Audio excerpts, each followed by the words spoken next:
Okay. சரி, இப்போ வந்து நம்மளுக்கு find or evaluate integral sin inverse of x into dx. இது என்ன ஃபார்முலா? எவாலுவேட் ஆர் ஃபைண்ட்னு கேட்பாங்க. இதுக்கு என்ன ஃபார்முலா வரும்? சரி, நம்மளுக்கு ஃபார்முலா தெரியாது இன்டகிரலுக்கு. அதனால் என்ன மெத்தட் எடுக்க போறீங்க? யோசிக்கும் போது நிறைய மெத்தட் வரும். நீ நிறைய ப்ராப்ளம் ப்ராக்டிஸ் பண்ணும்போது என்ன மெத்தட் ஈஸியாக செலக்ட் பண்ணலாம்னு தெரியும். அதனால நான் ஸ்பிளிட் பண்ணி போட்டு காட்டுறேன். சரிங்களா? இதை வந்து யூன்னு எடுத்துக்கோங்க, இதை வந்து டிவின்னு எடுத்துக்கோங்க. ஏன் இது யூ? இதுக்கு இன்டெகிரல் ஃபார்முலா இல்லை, அதனால யூ. இது ஏன் டிவி? ரிமைனிங் டைம் வர்றது டிவின்னு எடுத்துக்கோங்க. சரிங்களா? அப்போ என்ன எடுக்க சொல்லுங்க? Okay. U equal to sine inverse of x, dv equal to dx. அப்போ ஒன்று சொல்கிறாங்க என்ன? Derivative of sine inverse of x என்ன? Derivative of sine inverse of x என்னடா கண்ணு? டெரிவேட்டிவ் சார் 1 by ம் ம் root 1 minus ம் நீ இவ்வளோ ஸ்லோவாக சொல்கிற? x square. பா, இங்கே ரெஃபர் பண்ணுறீங்க, இவ்வளோ ஸ்லோவாக சொல்கிற. அப்போ என்னாச்சு? Integral TV integral dx. அப்போ வி ஈக்குவல் என்ன கிடைக்கும்? எக்ஸ் கிடைக்கும். கரெக்டுங்களா? வி ஈக்குவல் என்ன கிடைக்குது? எக்ஸ் கிடைக்கும். சரியாப்பா? அப்போ இருந்து என்ன கிடைக்கும்? Du equal to 1 divided by root over 1 minus x squared into dx. அப்போ நம்மளுக்கு ஃபார்முலா தெரியும். ஃபார்முலா என்னது? Integral u into dv equal to uv minus integral v into dx. கரெக்டாப்பா? இதுதான் நம்மளுடைய ஃபார்முலா. கரெக்டாக கண்ணு? Yes. அப்போ அப்ளை பண்ணுங்க. பொறுமையாக அப்ளை பண்ணி சொல்ல பார்க்கலாம். என்ன வரணும்? இந்த ஃபார்முலா இடத்துல அப்ளை பண்ணுங்க. Integral sine inverse of x into dx equal to சொல்கிறோமா? u value x divided by root 1 minus x square. யூடா சைன் இன்வர்ஸ் ஆஃப் எக்ஸ், யூவோட வேல்யூ போடுங்க. Sin inverse x. Sin inverse of x into v x minus integral v x into du 1 divided by root over 1 minus x squared into dx. கரெக்டாப்பா? Yes. இது பொறுமையாக போடுங்க. ரெண்டு method, இன்னொரு method உள்ள வருது. அப்போ x into sine inverse of x minus integral x divided by root over 1 minus x square into டிஎக்ஸ்னு வருது. இதுக்கு டைரக்ட் இன்டெகிரேஷன் ஃபார்முலாக்கு தான். இந்த எக்ஸ் இல்லைன்னா டைரக்ட் இன்டெகிரேஷன் ஃபார்முலா எழுதிடலாம். பட் நியூமரேட்டரில் எக்ஸ் இருக்குது. அப்போ டைரக்ட் இன்டெகிரேஷன் ஃபார்முலா இதுக்கு கிடையாது. அதுக்காக என்ன பண்ணுறாங்கன்னா, இப்போ சொன்ன எப்படி சார் டீ எடுக்கிறது அப்படின்னு, இப்போ இதுக்கு எது டீ எடுப்பீங்க அப்படின்னா, ஸ்கொயர் ரூட்டுக்குள்ளார ஒரு ஃபங்க்ஷன் இருக்குது பார்த்தியா, அதை டீன்னு எடுத்துட்டா நம்மளுக்கு இந்த டைம் வருதுன்னா செக் பண்ணுறீங்க. Sir integral 1 divided by root 1 minus x square போடக்கூடாது. அது இருக்குது. பட் இங்கே மேலே நியூமரேட்டர் ஒரு எக்ஸ்ன்னு இருக்குது. அப்படிங்கும்போது இந்த நம்மளுக்கு ஃபார்முலா இல்லை. அதாவது நீ சொன்னது correct. Integral 1 divided by root over 1 minus x square into டிஎக்ஸ்க்கு formula sine inverse of x எழுதிடலாம். கரெக்டா? பட் நியூமரேட்டரில் எக்ஸ் இருக்கிறதுனால இப்போ எழுத முடியாது. பட் என்னது இங்கே என்ன இருக்குது?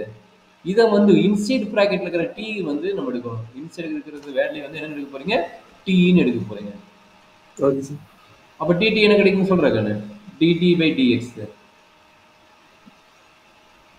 டிடி பை டிஎக்ஸ் என்ன கிடைக்கும்? டெரிவேட்டிவ் ஆஃப் 1 வந்து ஜீரோவா? டெரிவேட்டிவ் ஆஃப் 1 வந்து ஜீரோ, எக்ஸ் ஸ்கொயர்டு வந்து மைனஸ் 2x. கரெக்டுங்களா? ஆல்ரெடி மைனஸ் சைன் இருக்குது. பட் நம்மளுக்கு என்னதை வேணும்?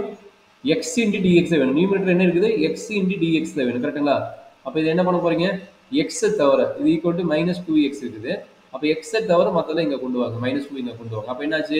dt by 2 equals x. Minus 2 x into dx. கரெக்டாப்பா? இதில் ஏதாவது டவுட் இருக்குதா?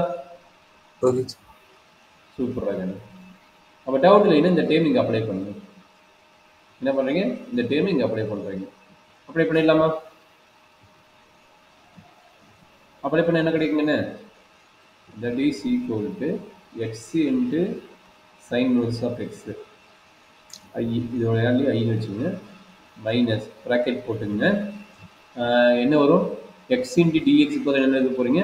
Integral dt divided by minus 2. Integral dt divided by minus 2 divided by root of 1 minus x squared. அப்போ root t. இதில் energy doubt இருக்குதா? இப்போ எழுதுன டைமில் எனர்ஜி டவுட் இருக்குதா? 1 மைனஸ் எக்ஸ் ஸ்கொயர்டை வெளியே நோ தானே? அப்போ மூவ் பண்ணிடலாம்ல. Okay sir. அப்போ என்னாச்சு? X into sine inverse of x. இந்த -1/2 வெளியே எடுக்கிறீங்க. அப்போ -1/2 வெளியே எடுத்தால் minus minus plus +1/2 integral dt divided by root t. எனர்ஜி டவுட் இருக்குது அது வரைக்கும்? No sir. அப்போ x into sine inverse of x +1/2 integral. இந்த ரூட் டி டினாமினேட்டர் ரூட் டிக்கு ஃபார்முலா கிடையாது. அந்த ரூட் டி என்ன பண்ண போகிறேன்? நியூமரேட்டர் கொண்டு வர போகிறேன். இப்படி கிடைக்குது. நியூமரேட்டர் கொண்டு வந்து இப்படி வரும். கரெக்டுங்களா? இதில் எனர்ஜி டவுட் இருக்குதாப்பா? ரூட் டியோட வேல்யூ என்ன? t⁻1/2. அப்போ அந்த நியூமரேட்டருக்கு வந்து மைனஸ் சைன் ஆயிடும். கரெக்டுங்களா? இப்போ X power n formula. X power n formula என்ன? Integral x power n formula என்ன கிடைக்கும்? t⁻−1/2 + 1 divided by -1/2 + 1 + c. கரெக்டா தப்பா? Integral x power into dx equal to x power n + 1 divided by n + 1 + c. இந்த result தான் இதை apply பண்ணியாச்சு. அப்போ என்ன நடக்குது? X into sine inverse of x +1/2 into இது சிம்பிளிஃபை பண்ண என்ன கிடைக்குன்னு? t⁻1/2 divided by 1/2 + c. கரெக்டாக கிடைக்குன்னு? இந்த 1/2 இந்த 1/2 என்ன ஆகும்? கேன்சல் ஆகிடும். கரெக்டுங்களா? அப்போ எண்ட் ஆஃப் ரிசல்ட் என்ன கிடைக்குது? டி வேல்யூ அப்ளை பண்ணுங்க. X into sine inverse of x 1/2 வரணும்னா ரூட்டுன்னு எழுதலாம். டீயோட வேல்யூ என்ன எடுப்பீங்க? 1 மைனஸ் எக்ஸ் ஸ்கொயர் எடுப்பீங்க ப்ளஸ் சி. சி தான் நம்மளுடைய ஐ வேல்யூ. அதாவது ஐ மீனிங் என்ன? Integral sine inverse of x into dx. ஃபார்முலான்னு கேட்டாங்கன்னு எழுதுவீங்க.